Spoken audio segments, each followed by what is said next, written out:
welcome back, ladies and gentlemen.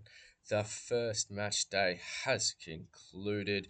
The third day of games were this morning for my time, and as you can see, this is the team that I landed upon, which it was fairly straightforward from the initial planning. We identified teams we wanted to jump on, teams we wanted to target, and this is how it eventuated.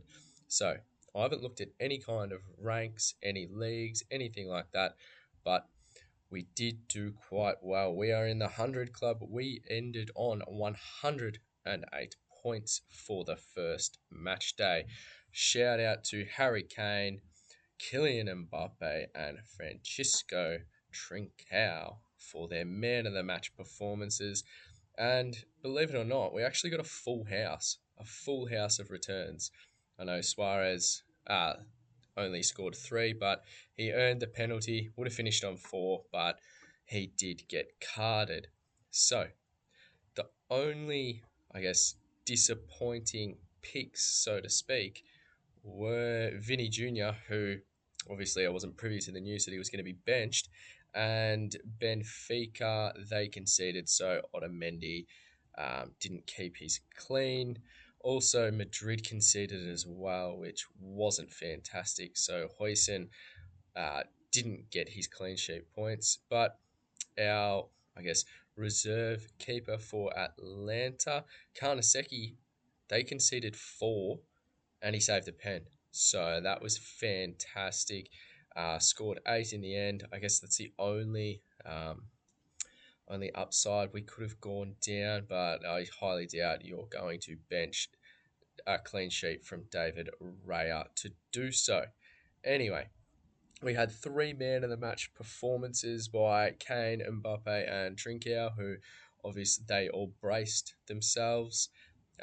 Luis Suarez of Sporting, he earned the penalty. The penalty was not scored. He did get carded, so he ended on 3. Michael Elise had an assist. Hakan Kalanoglu, my favourite Inter pick, just purely off vibes. Like, he's an absolute baller. Ended on 10. He also had 2 assists.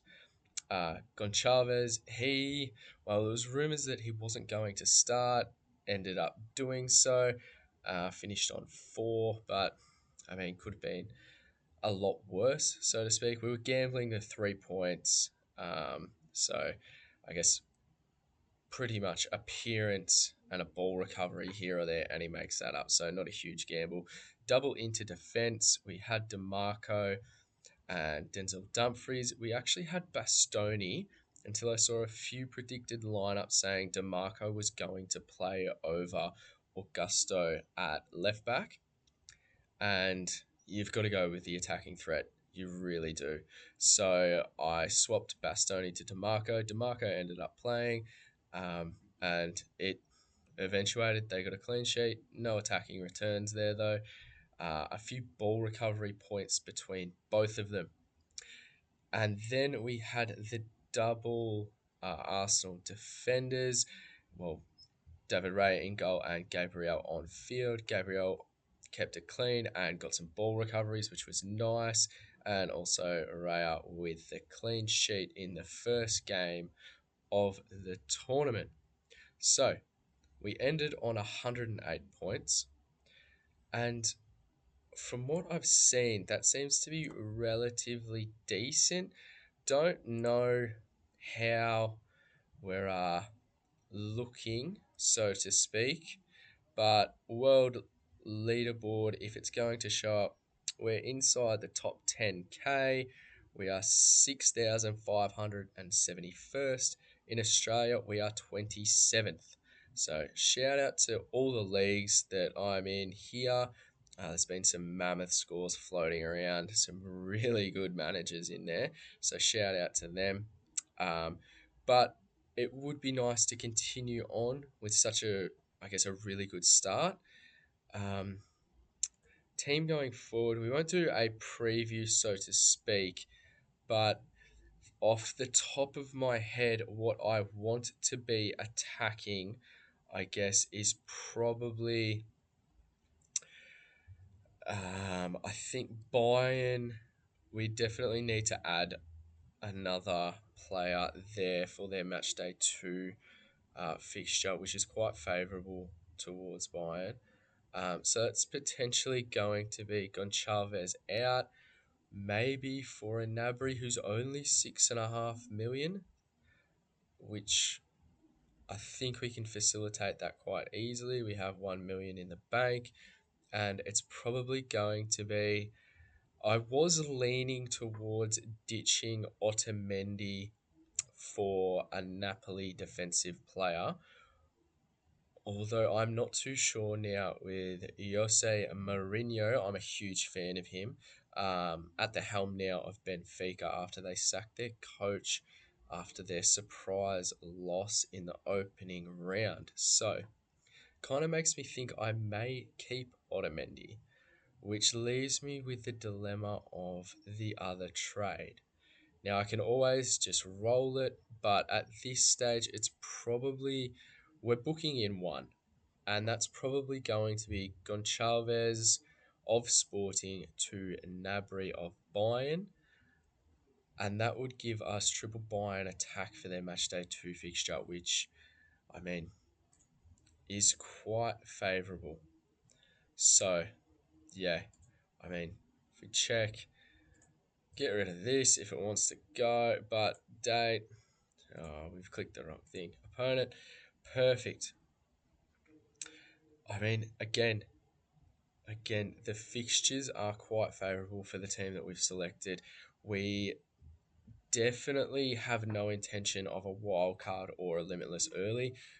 It's definitely at this stage, unless there's major injury concerns, it's going to be the wild card in game week 5 and stick with the plan of the limitless game week 8.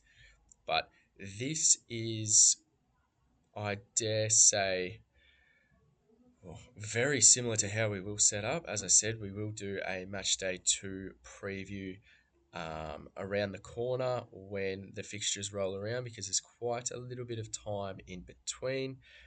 I do like that Inter is playing on the first day, because as much as I love the clean sheet from their defenders, the rotation there scares me quite a bit.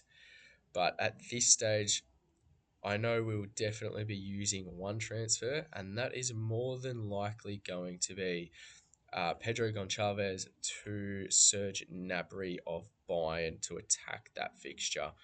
Again, I'm not too sure if we will use the second transfer. We may roll it. As I said, I was heavily leaning towards Otamendi to a Napoli defender, but with Yossi back at the helm, then I'm fairly certain they're going to be okay defensively, and Otamendi is also a um, ball retention magnet, so he also gets easier points that way.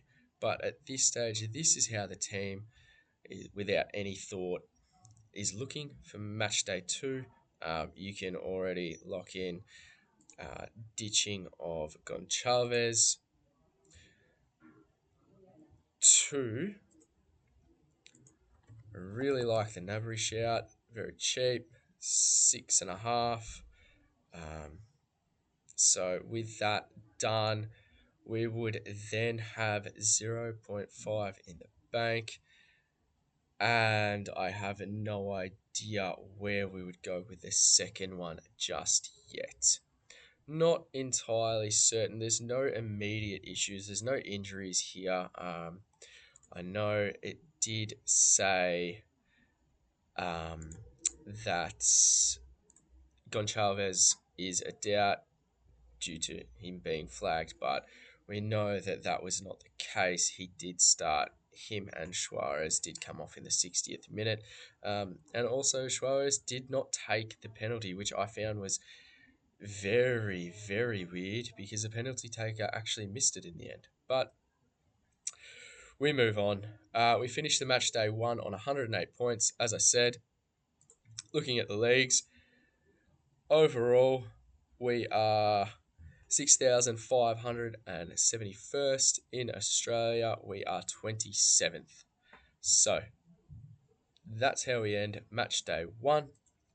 As I said, we're pretty much booked in one transfer, and that would be Goncalves to Nabry. I think the value is insane there. Any attacker in that front four, especially at the price of $6.5 million, I have no issues on his rotation risk at all.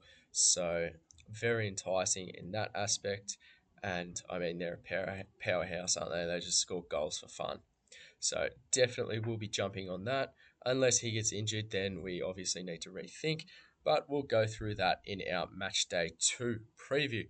So, as always, thank you so much for joining in. Thank you so much for viewing. If you're enjoying the content, make sure you leave a like, make sure you leave a comment. And if you're not subscribed, then just do it. I think we're 5 off 100 subs on the new channel. So definitely get around that. The content's always coming.